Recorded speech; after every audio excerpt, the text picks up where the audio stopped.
Namo tassa bhagavato arahato samma sambuddhassa. Namo tassa bhagavato arahato samma sambuddhassa.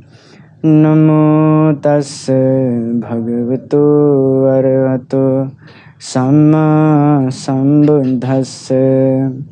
Buddhaṃ saranam gacchāmi, Dhammaṃ saranam gacchāmi, Saṅghaṃ saranam gacchāmi, Dutiyampi Buddhaṃ saranam gacchāmi, Dutiyampi Dhammaṃ saranam gacchāmi, Dutiyampi Saṅghaṃ saranam gacchāmi, Tatiyampi Buddhaṃ saranam gacchāmi, Tatiyampi Dhammaṃ saranam gacchāmi, Tatiyampi Saṅghaṃ saranam gacchāmi.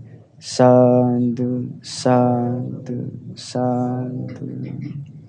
To take the 5 precepts, please say after me.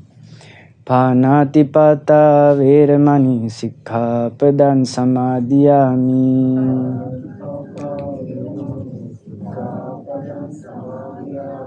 I undertake the precept of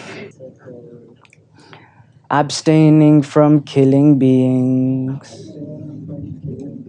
Adhinnādāna veramani sikkhapadan samadhiyami.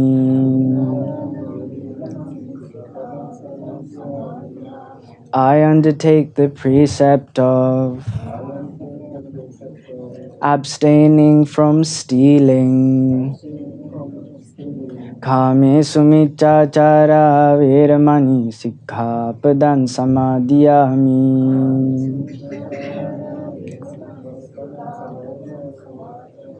I undertake the precept of abstaining from sexual misconduct. Musavada veramani sikkhapadan samadhiyami. I undertake the precept of abstaining from telling lies. Suramereya majjapama daṭṭhana veramani sikkhapadan samadhiyami.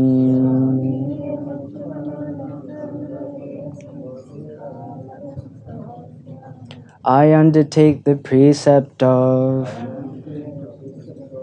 abstaining from taking intoxicating drinks and drugs. Sadhu, sadhu, sadhu. Namo Buddhaya, and welcome to another video at Shraddha Media Network.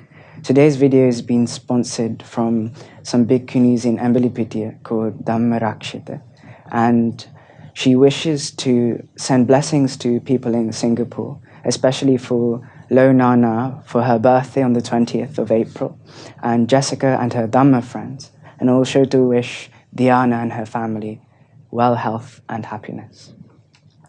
Today I want to talk about something very special that we see in the Buddha's dispensation. And that one thing that we're going to talk about today is what we call generosity. We get to see generosity all across the world. And it's not just Sri Lanka that we see generosity. Many different countries practice this. We have different festivals. So Christian people have things like Christmas, where they celebrate and give gifts to other people. Islamic people have things like Eid, where they give gifts to other people. In Sri Lanka, especially during the periods of Vesak and Posan, you have loads of beautiful food donations. And people are very used to giving gifts to the Sangha. And even during their New Year's, they go to their relatives' houses. And they are very accustomed to giving generosity. The Buddha also praises generosity. He specifically says generosity is something that is prescribed by the people who are wise. People who are wise are people who practice generosity. To understand what this really means, we first need to understand what the word being wise is. When it comes to understanding the word wise comes from the Pali word panya. But unfortunately, the word panya doesn't suffice as a translation into wisdom. And in Sinhalese, it's translated as nuana. But both of these two words are not good enough to describe wisdom. Panya, the best translation that we have found, would be to understand what reality is. Wisdom is what shows us the real world. And the Buddha explains the real world is a world that is impermanent, anicca, a world that is suffering, dukkha, and the world that is not in control of yourself, anatta. And when someone practices generosity, he develops the required merit in order to develop wisdom.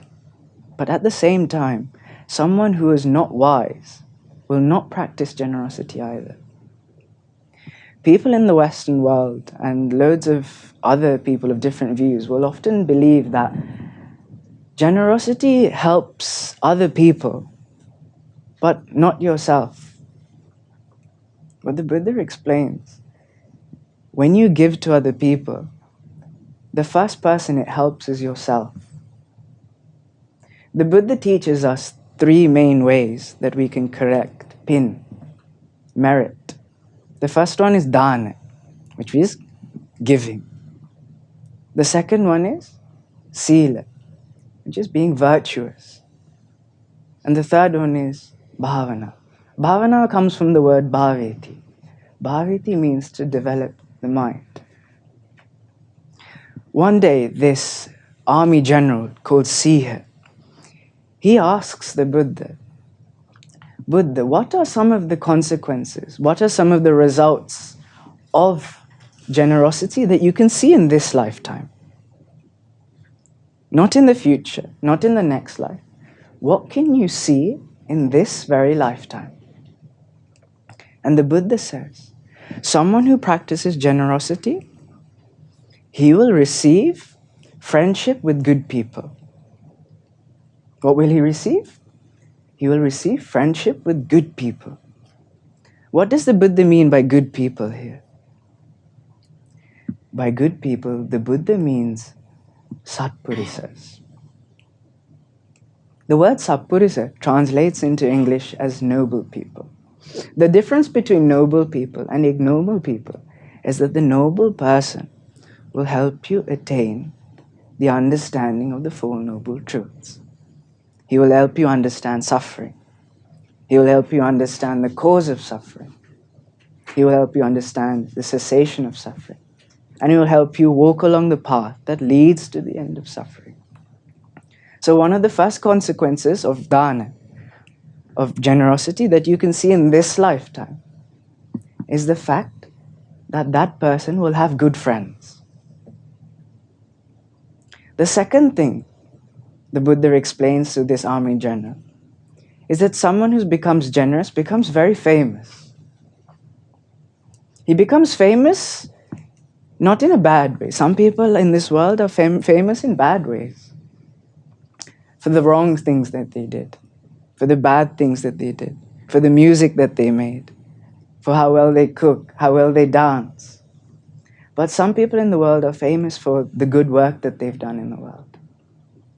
In the same way, the Buddha explains, if someone practices generosity, his fame will spread in a good way. The third consequence that the Buddha speaks about here is sometimes in our lives we need help from other people.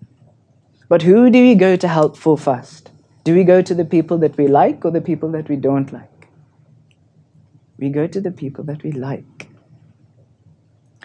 Sometimes with some people, no one ever comes and asks them for help.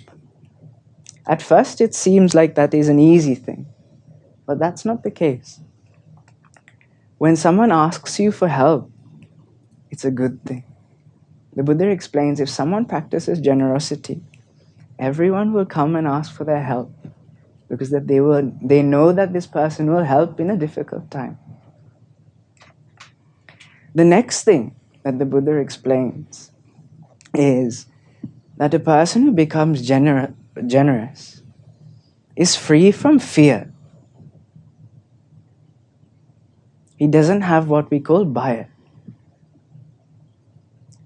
When he walks in front to talk with kings, when he talks with ministers, when he talks with famous people, most people get scared. They are nervous. They are worried. But the person who practices generosity, he becomes fearless. These are some of the things that you see as qualities in this lifetime of generosity. But the truth is, when we look at the Noble Eightfold Path, the 𝗙𝗢𝗟𝗢𝗪, generosity is also there. Generosity isn't just for the purpose of being famous. It's not for the purpose of having friends. Generosity is there for us to get rid of lobha, to get rid of what we call greed. The first step of the Noble Eightfold Path is what we called samma ditti, which is right view. The person who has right view is the person who is a stream enterer, the sotapanna disciple. But before someone becomes a sotapanna, he has to understand a few things about the world. He has to understand that mother is an important person. He has to understand father is an important person. He has to understand the Buddha is that there are people in this world who have understood the world. He has to also understand when we help other people, when we give to other people, the karma exists. We have to believe that there's a consequence for every action that we do. And part of understanding that is practicing generosity. Even in the next stage of the Noble Eightfold Path, if you get Samma Sankalpa. Samma Sankalpa is built up of three things. The first thing is thinking about things in a way of non-karma. Thinking in a way of not hurting other beings and not making other people angry. There is generosity there as well. So generosity isn't just there for the purpose of being famous, being liked by everyone. It's there for the purpose of understanding the Four Noble Truths. In the Buddhist dispensation, you might have heard of a very famous character. And this famous character's name is Visakha. Visakha, not in her last lifetime, the lifetime that we have all heard, the famous one, she practices a lot of dana. She practices a lot of generosity. She gives to monks, thousands of monks. One day she asked Ananda Swami Mahasi, she asked, I've heard that this one monk has become enlightened and he has also passed into final extinguishing. He has attained parinibbana. She asks Venerable Ananda, did this monk ever come to Savatthi, Savatnuvara? And Ananda says, yes, he did. Visakha gave so much alms, gave so much generosity, that if she heard that someone came to Savatthi on one day, because she had lots of alms halls everywhere in the city, she knew if any monk came to Savatthi, that monk would definitely come and eat some food from Visakha's kitchens. She then found out that that enlightened monk also ate some of the food that was received from her. That's how much alms that she gave. In a previous lifetime, Visakha also gave alms, not just in her last lifetime. In one of her previous lifetimes, she was serving some monks some food in a dhanashala, in an alms hall. And she was trying to serve one of the monks, and what the monks did was he closed his hand in the bowl, said, "This is enough." But then what Visakha did, she said, "This food is very nice. This food is very delicious. It's very nice to taste. Please, please try some." And then by force, she put the food into the bowl of the monk. After she died, she was born during the Buddha's time. And when she was 16 years old, she was getting ready to get married. And her dad was getting ready the dowry, the dayavatha. And because she was from a rich family, she was a family of the head treasurer in the city, because she was very wealthy. For her dowry, she received 70,000 elephants. She received 70,000 thoroughbred horses. She received 70,000 oxen. Her father went to a huge field. He went to a big field, and what he did was, there were 100,000 elephants there. And he built a fence around 70,000. There were left over 30,000 elephants left. After he built a fence, the remaining 30,000 elephants, they broke through the fence and came to go with Visakha. And also with the horses as well. There were 100,000 horses. 70,000, they put a fence around. And then the remaining 30,000 pushed through the fences. They broke the fences and came to go with Visakha. Why do you think this happened? This happened because in that previous lifetime, when the monk covered the hand with the bowl, Visakha forced the food into the bowl. When her father was trying to limit the amount of things that she was going to receive, he couldn't limit it. Because that day when she offered monk food, she didn't put a limit on the food. Therefore, whatever Visakha could receive, no one could ever limit. So after you hear this story, when you come to the monastery or to the bhikkhuni arame, don't forcefully give food to the monks. It is otherwise very difficult for us. But we must remember, we can't always see how the karma is working. The Buddha explains to us, there are 4 things in the world that we shouldn't think about too much. The first thing is, don't think about how much Buddhas know. The knowledge of Buddhas is something that we can't understand. On one day, the Buddha was walking through a forest of acacia. And when he was walking through the forest, he picks up some leaves in his hand. And he asks, "Monks, what is more, the amount of leaves in my hand or the amount of leaves in this forest?" And the monks say, "The amount of leaves in the forest is a very huge amount. It can't be compared to the amount of leaves in the palm of my hand." The Buddha then explains, "My whole understanding of the world is like the leaves in the forest. The amount that I have taught, the amount that I have declared to the world, is like the amount in my hand." But why is this? The Buddha only teaches what is necessary for the understanding of suffering.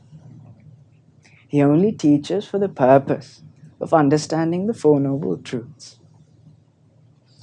If in the Buddha's discourses, there are over 18,000 discourses to read for all of us.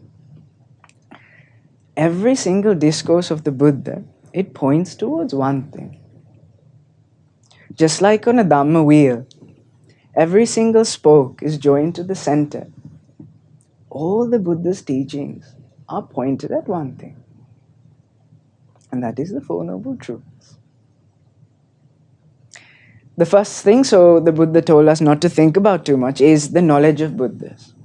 He says if someone thinks about this too much, it will either lead to his frustration or it will lead to his madness.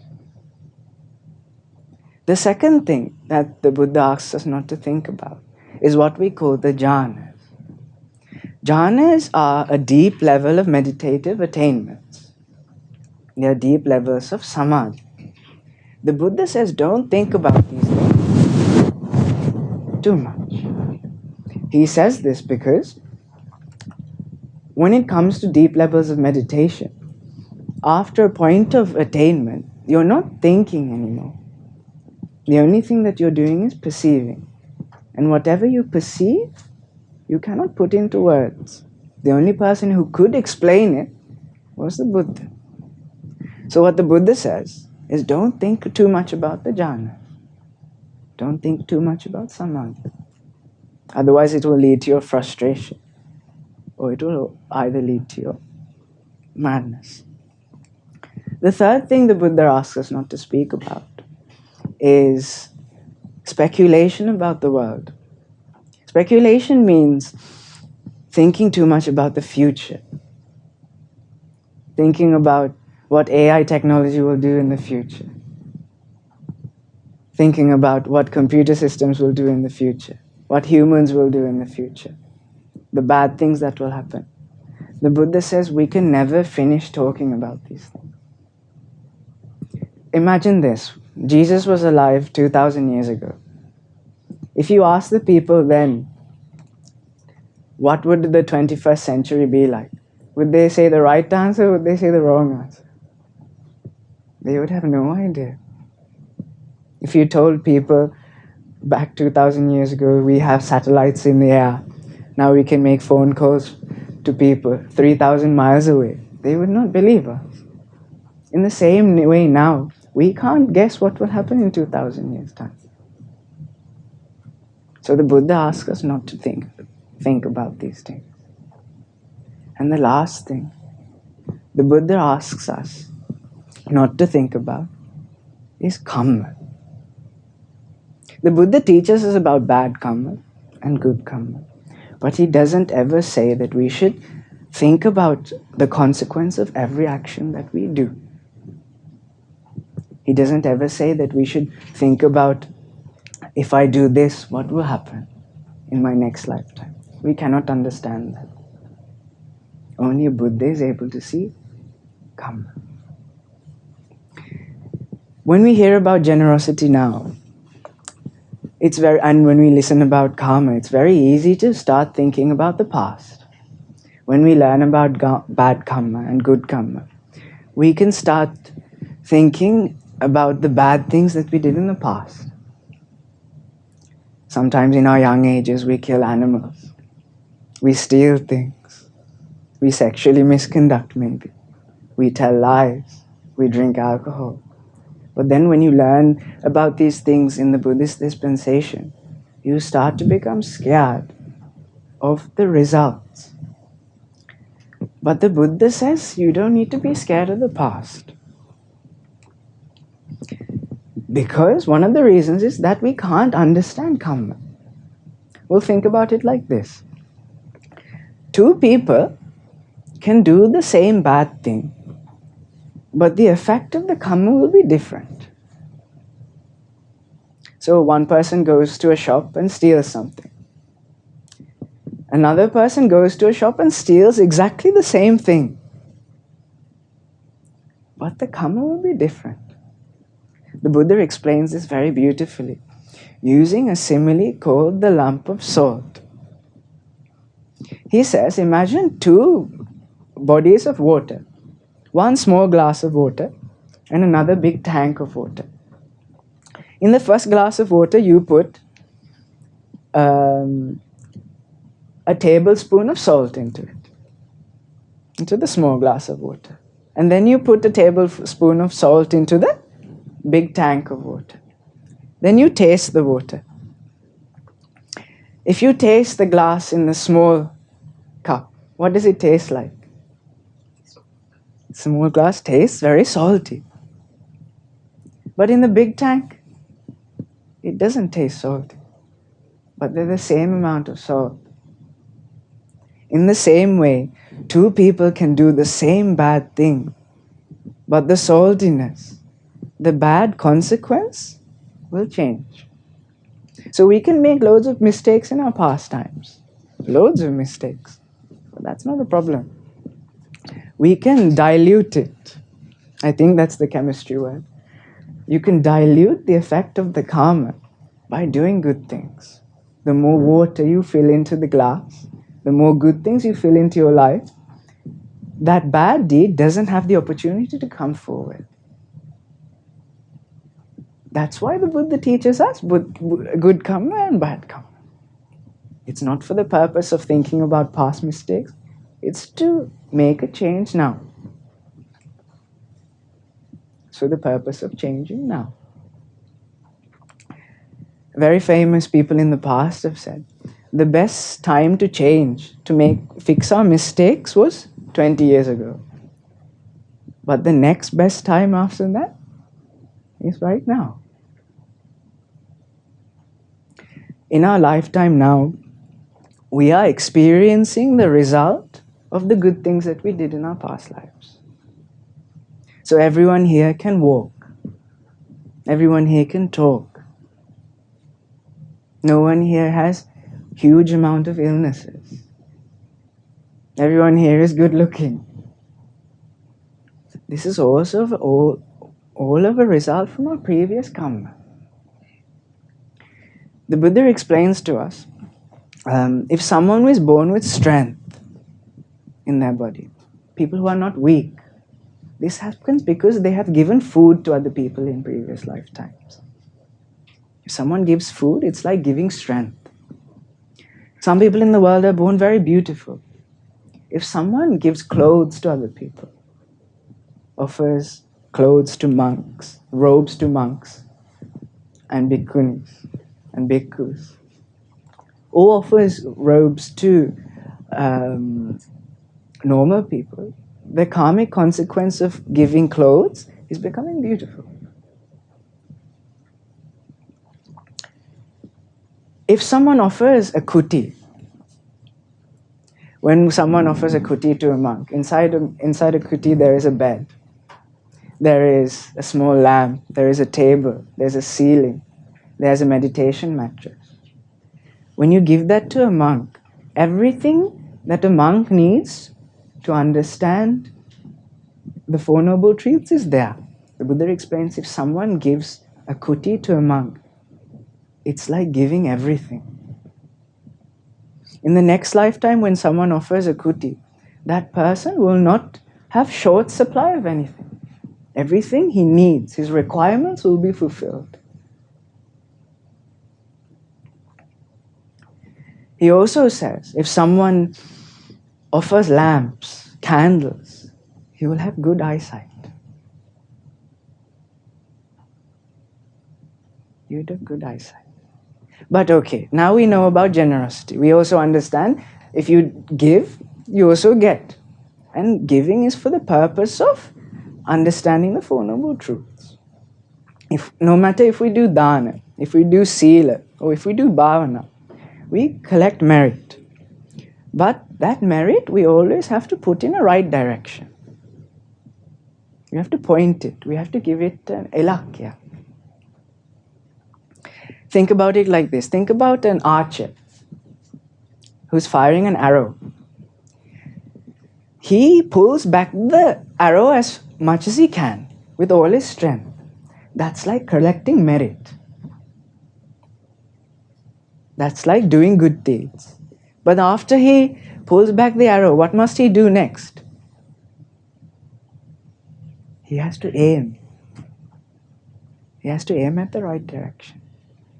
And the right direction is always understanding the Four Noble Truths. There's no problem. You can wish for long health. You can wish for beautiful children. You can wish for big houses. And that merit will help you get it. But all those things are impermanent. They will never bring true happiness. The Buddha explains, if you see someone suffering, if you see a homeless person, he says, you must understand. You can say for certain, 100%, that in a previous lifetime you were just like this. The Buddha says, if you see someone enjoying lots of happiness in a big house with a fast car, if you see that person, he says, no, in samsara, when you were coming, you have always been like this. It is 100% sure that you have been like this. But that was also impermanent. But Nibbana is not an impermanent thing. The word asankata is used to describe Nibbana. The word sankata means sakasvichidya, means there's an arising, there's a change, and there's a loss. Everything in this world is a sankata. It's impermanent. The Buddha picks up some soil in his hands and he says, underneath my fingernails there's a little bit of soil trapped. And he says, there's not a finger bit of soil worth of things in the world that are not impermanent. Everything in the world is impermanent. The Buddha explains, we have an idea of time. We say it's 6 o'clock, 7 o'clock, 8 o'clock, 9 o'clock. That is also because of impermanence. But Nibbana is not like that. Nibbana is not a sankata. There's no arising, there's no change, and there's no going away. It's eternal and it's stable. So the best thing to always aim for is Nibbana when we do merit. One day this king, he comes to ask, where should I give dani to? Who shall I give to? Who is the best person to give to? And the Buddha says, you should give to wherever your mind becomes happy. That's the best place to give. Then this king, his name was King Kaduwela. King Kaduwela asks, if I give to who? When whom do I give? Does the merit become the most? When is there most merit generated? Where is there the most pin? And the Buddha says, my friend, these are two different questions. The first question is, who should you give to? You should give to the place where it makes you happy. If you like to give to orphanages, if you like to give to hospitals, to schools, to homeless people, to monks, give to the place you like. But if you want the largest amount of merit, that's a different question. The Buddha explains, the amount of merit produced is dependent by three things. The first thing is what you give, the item. The second thing is the amount of happiness in your mind. The third thing is the quality of the person receiving the gift. Out of these three things, the least important thing is the thing that you give. It's not important. It's not important. But the most important thing is the happiness in your mind. But even more than that, it's the quality of the person who is receiving the gift. Think about it like this. Pretend you are a farmer and you have some seeds and you have some land. Some of this land is fertile, saravat. Some of the land is not. Where do you plant the seed? Where do you get the best plant? The best plant you get is from the saravat flow, the fertile land. In the same way, when you give to virtuous people, to good people, the plant that you get will be very fertile. The Buddha explains, that the most fertile person to give to in this world is the Sangha. The reason why this is because the Sangha has very special qualities. They are devoting their life to develop 5 things and to remove 5 things. First thing, he is trying to get rid of his desire. He's getting rid of anger. He's getting rid of laziness. He's getting rid of the mind shaking, restlessness. He's also trying to get rid of doubt, vichikicha. He's also trying to develop 5 things. Sila, samadhi, so virtue, concentration, wisdom, prajna, knowledge and vision, yatabhuta jnana, and liberation, vimukti. If someone is trying to develop these 5 things and trying to get rid of the 5 bad things, he is the best person to give to. That will create the most merit. The Buddha then finally explains this.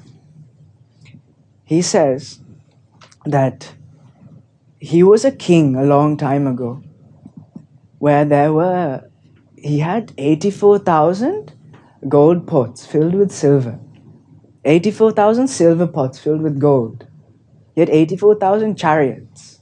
He had 84,000 slave men and women. And what he did with those 84,000, he gave it away. He practiced giving. But during that time, there was no Buddha Sasana. There was no dispensation. He said, the amount of merit from that whole dana is still less than giving 1 mouthful of dana to 1 stream enterer, to 1 sotapanna.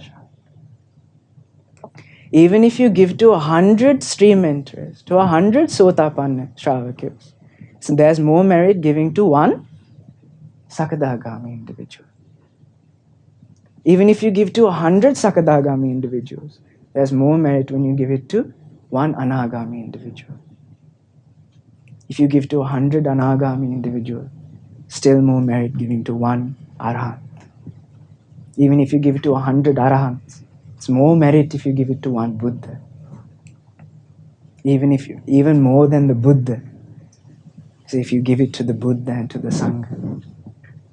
One day, the Buddha's foster mother, Pajapati Gautami, she makes a robe and offers it to the Buddha. And when she offers it, the Buddha says, don't give it to me. Offer it to the Sangha. Don't give it to me. Offer it to the Sangha. Trying to measure the amount of merit that you get from giving something to the Sangha is like going to the ocean and trying to measure the ocean with a bucket of water. The most amount of wisdom that someone has after the Buddha is our Venerable Sariputta. Venerable Sariputta's wisdom is incomparable to any other disciple in this world. He has so much wisdom that he can count the amount of raindrops in 1 eon. He can count the raindrops. But he says, I still cannot count the amount of merit that you get from giving to the Sangha.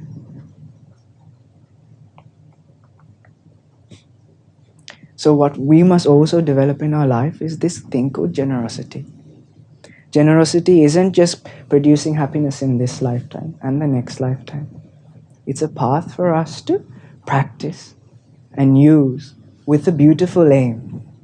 And that beautiful aim has the final destination of what the Buddha saw, what Sariputta saw, what Moggallana saw, what Mahakassapa Mahatma saw. What they saw was that everything in this world is impermanent. Everything in this world is suffering. And we cannot control anything. And what they saw, the best place, was Nibbana. So by the merits of today's Dhammadana, I wish everyone in this room to be able to understand the 4 noble truths in the Gautama Buddha's dispensation.